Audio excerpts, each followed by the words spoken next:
जी, तो आज के इस ट्यूटोरियल में हम देखने वाले हैं स्ट्रिंग फॉर्मेटिंग। हमारे पास जो स्ट्रिंग है उसको हम किस तरह जो है फॉर्मेट कर सकते हैं, इस चीज़ के बारे में जो है वो हम डिस्कस करेंगे। बेसिकली स्ट्रिंग फॉर्मेटिंग होती क्या है ये भी मैं यहाँ पे आप लोगों को बता देता हूँ। हम जो प्रिंट फंक्शन यूज़ करते थे उसमें जो है हम एक स्ट्रिंग लिखते थे। अगर हमने उसमें किसी वेरिएबल्स की अगर वैल्यू वगैरह सेट करनी है, ठीक है, जब हम मतलब ऐसे लिखते थे my age is and then हम आगे वेरिएबल लगाते थे, तो हम स्ट्रिंग में वेरिएबल को जो है वो सेट करने की कोशिश कर रहे होते थे कि हमारे जो स्ट्रिंग है उसके साथ हमारा वेरिएबल जो है वो भी हम यूज़ कर सकें। ठीक है, तो यहाँ पे मुख्तलिफ किस्म के तरीके हैं जिसमें हम स्ट्रिंग के साथ वेरिएबल्स का यूज़ करेंगे, मतलब वेरिएबल्स को स्ट्रिंग के अंदर जो है वो यूज़ करेंगे। तो वो किस तरह हम कर सकते हैं, ये सारे दो तीन तरीके हैं, वो भी हम यहाँ पे देखेंगे। एक जो है वो ऑलरेडी हम मतलब हम देख चुके हैं, जिसमें हम सिंपल प्रिंट लिखते थे एंड उसके आगे हम क्या कर देते थे, कॉमा लगा के उस वेरिएबल का नाम लिखते थे, तो हमारे पास जो है वो वैल्यू आ जाती थी। ठीक है, तो हम यहाँ पे देख लेते हैं कि बेसिकली किस तरह जो है हम स्ट्रिंग के साथ वेरिएबल्स का जो है वो यूज़ कर सकते हैं। तो ये हमारे पास, इसको हम कहते क्या हैं, इस चीज़ को हम कहते हैं स्ट्रिंग फॉर्मेटिंग। ठीक है, तो सबसे पहले हम यहाँ पे देख लेते हैं, डेफिनेशन देख लेते हैं स्ट्रिंग फॉर्मेटिंग की। वो हमारे पास क्या है, formatting allows inserting variables into string in a clean and readable way. ठीक है, यहाँ पे वो बोल रहे हैं कि फॉर्मेटिंग जो है वो आप लोगों को अलाउ करता है, क्या करता है, इंसर्टिंग वेरिएबल्स, वेरिएबल को इंसर्ट करना इनटू स्ट्रिंग। स्ट्रिंग के अंदर आप वेरिएबल को किस तरह जो है वो इंसर्ट कर सकते हैं इन अ क्लीन, एक क्लीन तरीके और रीडेबल वे के साथ, मतलब कि आप ऐसे उसको सेट करें ताकि वो देखने में क्लीन लगे, मतलब स्ट्रक्चर्ड लगे, और साथ ही साथ जो है उसको हर बंदा जो है वो आसानी से क्या कर सके, रीड आउट कर सके। सही है, अब यहाँ पे हमारे पास जो है पहला तरीके जो है वो हमारे पास है एफ स्ट्रिंग। ठीक है, इस तरीके को हम हर जगह जो है वो यूज करेंगे। ठीक है, अपने जितना भी हम आगे चल के हम मतलब वेरिएबल्स के साथ यूज करेंगे स्ट्रिंग को, वो हम मोस्टली किस तरीके के साथ यूज करेंगे, एफ स्ट्रिंग के साथ। ठीक है, हम इसको भी डिस्कस करेंगे, इसके अलावा भी दो एक और तरीके हैं, हम उनको भी यूज करेंगे। आपको जो अच्छा लगता है आप उसके साथ जो है वो मतलब यूज कर सकें, उसके साथ अपनी मतलब कोडिंग जर्नी जो है वो स्टार्ट मतलब जारी रखें। और यहाँ पे हम मोस्टली कौन सा यूज करते हैं, एफ स्ट्रिंग, क्योंकि एफ स्ट्रिंग जो है वो हमारे पास क्या है, एक एफिशिएंट वे है स्ट्रिंग के साथ वेरिएबल्स को यूज करने का। ठीक है, जो हम बेसिक हम यूज करते हैं, जैसे कि हमने अक्सर जो हमने यूज किए, तो वो अगर हम यहाँ पे देखते हैं, तो मैंने एक एज का एक वेरिएबल बनाया, उसके अंदर मैंने 30 वैल्यू दी। ठीक है, अब अगर इसको हम यूज करना चाहते हैं ना स्ट्रिंग के साथ, वो तो हम जो पहले जिस तरीके से यूज करते थे उस तरीके से भी हम यूज कर सकते हैं। ठीक है, मैंने यहाँ पे प्रिंट फंक्शन लिखा, प्रिंट फंक्शन लिखने के बाद मैंने यहाँ पे उसके अंदर डबल कोट्स लगाया, और मैं यहाँ पे एक स्ट्रिंग लिखता हूँ माई एज इज। मैं इस तरह करता था, माई एज इज, एंड मैं यहाँ पे कॉमा लगा के एज कर देता था। तो अब ये भी एक तरीके है स्ट्रिंग के साथ वेरिएबल को यूज करने का। ठीक है, ये तो एक तरीका हो गया। ठीक है, जो कि हम इससे पहले जो है हम यूज कर रहे थे। ठीक है, तो अगर मैं अपने प्रोग्राम को जो है वो रन करता हूँ, run Python file in dedicated terminal. ठीक है, तो यहाँ पे अगर हम देखते हैं तो मेरे पास जो आउटपुट आई है, माई एज इज 30। ठीक है, तो वो तो मेरे पास इस तरह जो है हम वेरिएबल को स्ट्रिंग के साथ यूज करते थे। लेकिन क्या हम ये जो हमारे पास स्ट्रिंग है, ठीक है, ये जो मतलब ये जो हमारे पास स्ट्रिंग है, क्या स्ट्रिंग के अंदर हम वेरिएबल का यूज कर सकते हैं, उस चीज को आज जो है हम यहाँ पे देखने वाले हैं। ठीक है, इसी को कहते हैं क्या, स्ट्रिंग फॉर्मेटिंग। आपसे कोई पूछे कि स्ट्रिंग फॉर्मेटिंग क्या होता है, तो आप बोले कि वेरिएबल को एक क्लीन एंड रीडेबल वे के साथ जो है वो स्ट्रिंग के अंदर यूज करना, उसको हम क्या कहते हैं, फॉर्मेटिंग, स्ट्रिंग फॉर्मेटिंग। ठीक है, अच्छा, मैं यहाँ पे इसके ऊपर लिख देता हूँ बेसिक वे।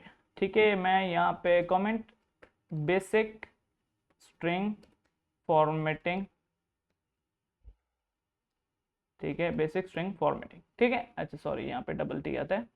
अच्छा, ये मैं वैसे जो है यहाँ पे, क्योंकि ये फाइल जो है वो भी मैंने आप लोगों को देनी होती है, ताकि जब आप लोग इसको डाउनलोड वगैरह करें तो आपको अच्छे से पता हो कि हमने यहाँ पे क्या चीज़ परफॉर्म की है। ठीक है, अच्छा, मैं इस चीज़ को कमेंट आउट कर देता हूँ। ठीक है, आप इसको ऑन कमेंट कर लेना जब आप इस पर प्रैक्टिस करना। उसके साथ साथ अभी हम यहाँ पे क्या करने वाले हैं, अभी हम यहाँ पे देखने वाले हैं एफ स्ट्रिंग। ठीक है, एफ स्ट्रिंग के तरीके से आप किस तरह जो है वो वेरिएबल को स्ट्रिंग के अंदर यूज कर सकते हैं। ठीक है, मैं यहाँ पे दो चीजें, दो वेरिएबल बनाता हूँ, एक नेम नाम का वेरिएबल बनाता हूँ, नेम इज इक्वल टू, इसके अंदर मैं यहाँ पे सेट कर देता हूँ मोहम्मद इशफाक एंड खान। ठीक है, मैं इसको थोड़ा सा इधर कर लेता हूँ ताकि आपको जो है वो अच्छे से क्लियर नजर आए। ठीक है, मैंने यहाँ पे एक नेम नाम का वेरिएबल बनाया, जिसके अंदर मैंने वैल्यू स्टोर की मोहम्मद इशफाक खान। उसी के साथ साथ मैं यहाँ पे एक और वेरिएबल बनाता हूँ एज का, एज के अंदर मैं लिख देता हूँ 20। ठीक है, मैं एज के अंदर क्या लिख देता हूँ, 20। अब जब मैं इसको यहाँ पे अगर आप देखें तो मैं एफ स्ट्रिंग के थ्रू इसको यूज करूंगा। किस तरह यूज करना है वो हम यहाँ पे देखने हैं। मैंने प्रिंट लिखा, प्रिंट लिखने के बाद मैं यहाँ पे लगाऊंगा एफ, एफ लगाने के बाद मैंने यहाँ पे लगाया डबल कोट्स, मैंने यहाँ पे एफ लगाया, एफ लगाने के बाद मैंने यहाँ पे क्या किया, डबल कोट्स जो है वो मैंने यहाँ पे लगाए। ठीक है, अब इसके अंदर मैं लिखता हूँ स्ट्रिंग, मैं पहले लिखता हूँ माई नेम इज मैंने माई नेम इज लिखा, फिर मैं लगाता हूं इसके अंदर करली ब्रैकेट्स। करली ब्रैकेट्स लगा के अब मैं यहाँ पे जो मेरे पास वेरिएबल है जिसके अंदर मेरा नाम है वो मैं यहाँ पे लिख देता हूँ। मैं यहाँ पे लिखता हूँ माई नेम इज, और मैंने यहाँ पे करली ब्रैकेट लगा के उसके अंदर नेम लिखा, एंड मैं यहाँ पे लगाऊंगा डॉट, ठीक है, जो कि हमारे पास फुल स्टॉप होता है। एंड मैं यहाँ पे क्या करूंगा, एंड माई एज इज, ठीक है, एंड माई एज इज मैंने यहाँ पे करके, और मैं यहाँ पे क्या कर लेता हूँ, इधर मैं दूसरा वेरिएबल लगाऊंगा एज, और मैं यहाँ पे इसके बाद जो है वो डॉट लगा दूँ, ठीक है। अब डॉट हम क्यों लगाते हैं, वैसे हम जैसे इंग्लिश में हम फुल स्टॉप यूज करते हैं, इसी वजह से जो है मैं यहाँ पे फुल स्टॉप जो है वो यूज कर रहा हूँ, सही है। तो जैसे मैं यहाँ पे अब क्या करूंगा, इसको रन करूंगा, तो आप देखना आपके पास जो है वो किस किस्म की जो है वो वैल्यू आती है, ठीक है। मैं जैसे इसको रन करता हूँ, अब आप यहाँ पे अगर देखते हैं my name is Mohammad Ishfaq Khan and my age is 20, ठीक है। तो आपके पास जो है वो इस तरह से जो है वो ये काम करता है एफ स्ट्रिंग, ठीक है। आपने करली ब्रैकेट्स लगानी होती है, उसके अंदर आप जो वेरिएबल लगाते हैं उसकी वैल्यू जो है जब आप उसको रन करते हैं तो आपको वहां पे उसकी क्या नजर आती है, उसकी वैल्यू नजर आती है, ठीक है। तो इस तरह जो है आपने एफ स्ट्रिंग को जो है वो यूज करना है। उसके बाद हमारे पास एक और मेथड है, हम पहले यहाँ पे उसको देख लेते हैं। ये तो हो गया हमारे पास एफ स्ट्रिंग। एक हमारे पास होता है फॉर्मेट मेथड। अब फॉर्मेट मेथड जो है ये भी बहुत सिंपल है, इसमें आपने करली ब्रैकेट्स अंदर लगा देनी है, उसके अंदर वेरिएबल का नाम नहीं लिखना, डॉट फॉर्मेट आखिर पे लिख के उसके अंदर जो है आपने एक तरतीब के साथ जो है वो वेरिएबल सेट कर देने हैं। कैसे, इसी एग्जांपल के थ्रू हम समझेंगे, ठीक है। यहाँ पे तो हमने एफ स्ट्रिंग का यूज किया ना, अब मैं यहाँ पे क्या करता हूँ, इन्हीं दो वेरिएबल्स को यूज करते हुए मैं इसको कमेंट आउट कर देता हूँ, ठीक है। मैं यहाँ पे इसको कमेंट आउट करता हूँ और इन्हीं दो वेरिएबल्स का यूज हम करेंगे, और यहाँ पे हम देखेंगे बेसिकली किस तरह हम डॉट फॉर्मेट को जो है वो यूज, मतलब फॉर्मेट जो फंक्शन है उसको यूज कर सकते हैं, ठीक है। मैंने यहाँ पे प्रिंट लिखा, प्रिंट लिखने के बाद मैं यहाँ पे जस्ट सिंपल स्ट्रिंग लिखता हूँ, जैसे कि माई, ठीक है। मैंने यहाँ पे लिखा माई नेम इज, अब मुझे यहाँ पे नेम लिखना है, तो मैं नेम लिखने के बजाय क्या करूंगा, मैं यहाँ पे नेम लिखने के बजाय क्या करूंगा, करली ब्रैकेट्स लगा दूंगा। करली ब्रैकेट्स लगाई एंड मैं यहाँ पे लिखूंगा एंड माई एज इज, और यहाँ पे भी मैं करली ब्रैकेट्स लगा दूं, ठीक है। उसके बाद मैं यहाँ पे ये जो मेरे पास जो है ना, ये जहाँ पे मेरे पास क्या आ रहा है, डबल कोट्स आ रहे हैं, ठीक है। इसके बाद मैं यहाँ पे डबल कोट्स के बाद मैंने यहाँ पे लिखना है डॉट, डॉट लिख के मैंने यहाँ पे लिखना है फॉर्मेट, फॉर्मेट लिखने के बाद अब मैं यहाँ पे क्या करूंगा, इसमें जो ये मैंने पहली करली ब्रैकेट डाली है इसके लिए जो मेरे पास वेरिएबल होगा वो मैंने यहाँ पे पहले लिखना होगा। अब यहाँ पे मैं नेम लिख रहा हूं ना, तो मुझे जो नेम का वेरिएबल होगा वो यहाँ पे पहले लिखना होगा, ठीक है।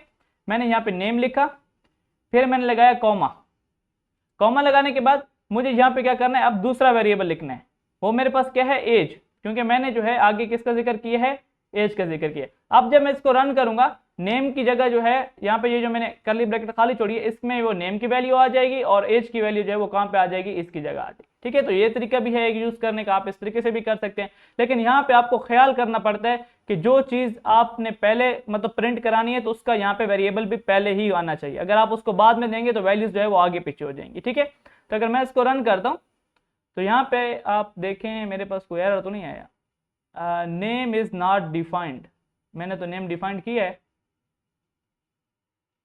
NMAE, यहाँ पे हमारे पास, एक मिनट, मैं यहाँ पे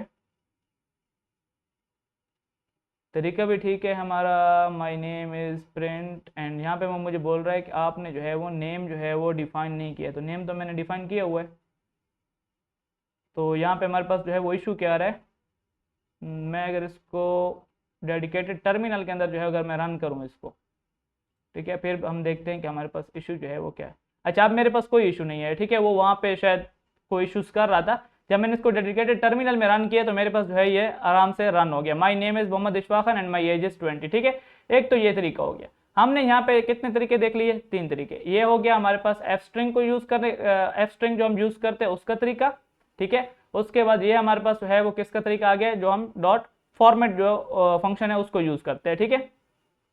अब हमारे पास एक और है परसेंट, ठीक है। ये जो हमारे पास परसेंट है इसको भी हम यूज करते हैं। अब ये किस तरह आपने यूज करना है वो भी मैं यहाँ पे आप लोगों को बता देता हूँ, क्योंकि आपसे जो है वो इंटरव्यूअर जो है अगर आपसे पूछ ले कि आपके पास जो है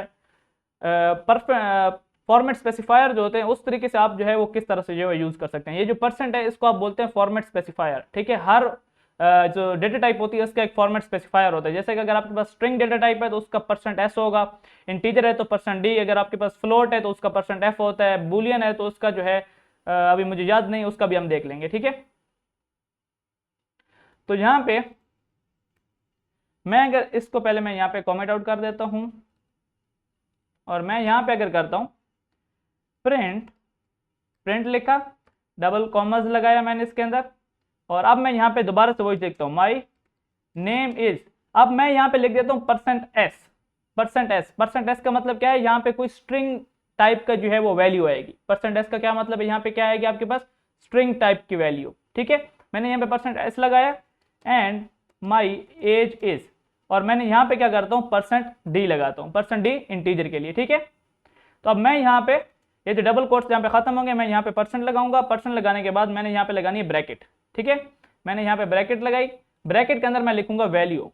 पहले में मैंने नेम लिखने, क्योंकि मेरे पास यहाँ पे फर्स्ट %s है तो मैं यहाँ पे नेम लिखूंगा एंड देन मैं यहाँ पे क्या करूंगा एज लिखूंगा, ठीक है। तो मैंने यहाँ पे %name एंड एज जो है वो लिख दिया। अब जैसे मैं इसको रन करूंगा डेडिकेटेड टर्मिनल के अंदर, तो यहाँ पे आप देखें मेरे पास फिर जो है वो सेम वही वैल्यू आ गई जो कि हमारे पास f स्ट्रिंग के थ्रू आ रही थी, जो कि हमारे पास फॉर्मेट फंक्शन के थ्रू आ रही थी, जो कि हमारे पास फॉर्मेट स्पेसिफायर के थ्रू अभी आई है, ठीक है। तो ये तीनों तरीके जो है वो आप यूज कर सकते हैं जब भी आपको अगर स्ट्रिंग के अंदर वेरिएबल्स को जो है वो इंसर्ट करना हो, ठीक है। तो आज के लेक्चर में इतना ही, मिलते हैं अपने नेक्स्ट ट्यूटोरियल में। अल्लाह हाफिज।